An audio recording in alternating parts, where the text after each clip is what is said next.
क्या आपके कंधे, घुटने, गर्दन या पीठ में हमेशा एक दर्द रहता है? कभी चलने में, कभी उठते वक्त या जब सुबह आप सोकर उठते हैं तो एक स्टिफनेस रहती है। अक्सर इसे हम उम्र का असर कहकर इग्नोर कर देते हैं, लेकिन जोड़ों का दर्द अलग-अलग रीजन्स से होता है और इसके सॉल्यूशंस भी अलग-अलग होते हैं। नमस्कार दोस्तों, मेरा नाम है प्रशांत और आप देख रहे हैं प्रशांत हेल्थ गाइड। आज की वीडियो में हम बात करेंगे जोड़ों में होने वाले दर्द के मुख्य कारण, उनके प्रकार और उनके साइंटिफिक केयर सॉल्यूशन। सबसे पहले तो हम जानते हैं कि जॉइंट्स क्या होते हैं और जॉइंट्स पेन क्या होता है। जहां दो हड्डियां आपस में जुड़ी होती हैं, जैसे घुटना, हिप, शोल्डर, एल्बो, वहां पर जॉइंट्स होते हैं। और इन जॉइंट्स के बीच में कार्टिलेज होता है जो कुशन का काम करता है, और इन जॉइंट्स के बीच में सिनोवियल फ्लूइड होता है जो हमारे मूवमेंट को स्मूथ बनाता है। जब कार्टिलेज घिस जाता है या तो फ्लूइड कम हो जाता है या इन्फ्लेमेशन हो जाती है, तब शुरू होता है जॉइंट्स पेन। जोड़ों के दर्द चार प्रकार के होते हैं। उसमें से पहला है ऑस्टियोआर्थराइटिस। इसको वियर एंड टियर पेन भी बोलते हैं। यह मुख्यतः तीन कारणों से होता है: उम्र बढ़ने के साथ साथ जिसका वेट ज्यादा होता है और जॉइंट्स का ओवर यूज करने से। इस पेन में आपके कार्टिलेज में घिसाव आ जाता है। चलने में घुटने में दर्द होता है, या उठते या बैठते में दर्द होता है, या तो आपका जब जॉइंट्स का ओवर यूज कर लेते हैं तो आपका दर्द बढ़ जाता है। इसका मतलब है कि आपको ऑस्टियोआर्थराइटिस हो सकता है। ऑस्टियोआर्थराइटिस को इन्फेक्शन नहीं होता, जैसा कि मैंने पहले बताया, यह एक मैकेनिकल वियर एंड टियर है। सेकेंड है रूमेटॉइड आर्थराइटिस।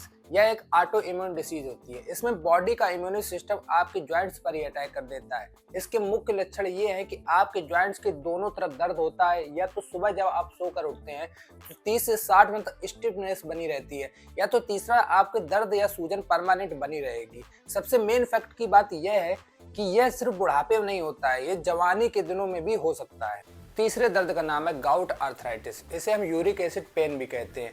जब यूरिक एसिड के क्रिस्टल्स हमारे घुटने में, हमारे जॉइंट्स में जमा हो जाते हैं, तब इस प्रकार का दर्द होता है। यह दर्द ज़्यादातर पैर के अंगूठे में होता है और ज़्यादातर ये बहुत तेज दर्द होता है, और लालपन और सूजन भी हमेशा बनी रहती है। फैक्ट की बात यह है कि ये याद रखने की बहुत ज़रूरत है कि यह दर्द हमेशा अचानक से होगा और बहुत तेज होगा। चौथे पेन का नाम है मैकेनिकल पेन। इसको पोस्चर रिलेटेड पेन भी कहते हैं। यह आजकल बहुत ही कॉमन पेन होता है। यह ज़्यादा देर तक लगातार बैठे रहने से, फिजिकल एक्टिविटी बिल्कुल ना करने से, गलत पोस्चर से ये सब पेन होता है। यह पेन डायरेक्टली लाइफ स्टाइल से जुड़ा होता है। जब अपनी लाइफ स्टाइल को आप सही कर लेते हैं तो यह पेन अपने आप सही हो जाता है। अब हम बात करते हैं जोड़ों के दर्द बढ़ने के कॉमन रीजंस के बारे में। ज़्यादा weight, physical inactivity, vitamin D और कैल्शियम की deficiency, weak muscles, poor postures. ये समझ लो, स्ट्रॉन्ग मसल्स जॉइंट्स को सपोर्ट करते हैं, सिर्फ हड्डियां ही काफ़ी नहीं होती हैं। अब हम बात करते हैं जॉइंट्स पेन में क्या क्या हेल्प करता है। Movement, regular walking, low impact exercise, stretching, ये सब चीज़ें हमारे जॉइंट्स पेन में बहुत ज़्यादा हेल्प करती हैं। सेकेंड नंबर है न्यूट्रिशन, एडिकेट प्रोटीन, कैल्शियम और vitamin D, anti inflammatory fruits. ये सब चीज़ें खाने से भी जॉइंट्स में राहत मिलती है। थर्ड है वेट कंट्रोल।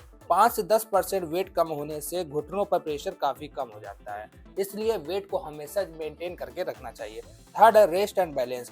ओवर यूज भी गलत है और आप फिजिकल रूप से पूरे इनएक्टिव हैं वो भी गलत है, इसलिए हमेशा दोनों चीज़ें बराबर रखनी चाहिए। अगर पेन रोज होता है या सूजन हमेशा बनी रहती है, रेडनेस आती है, या आपकी मूवमेंट लिमिटेड हो गई है, तो सेल्फ ट्रीटमेंट को अवॉइड करें और डॉक्टर से कंसल्ट करें। दोस्तों, जोड़ों का दर्द नॉर्मल नहीं होता है, लेकिन अपनी लाइफ स्टाइल को चेंज करके काफ़ी हद तक इसे सुधारा जा सकता है।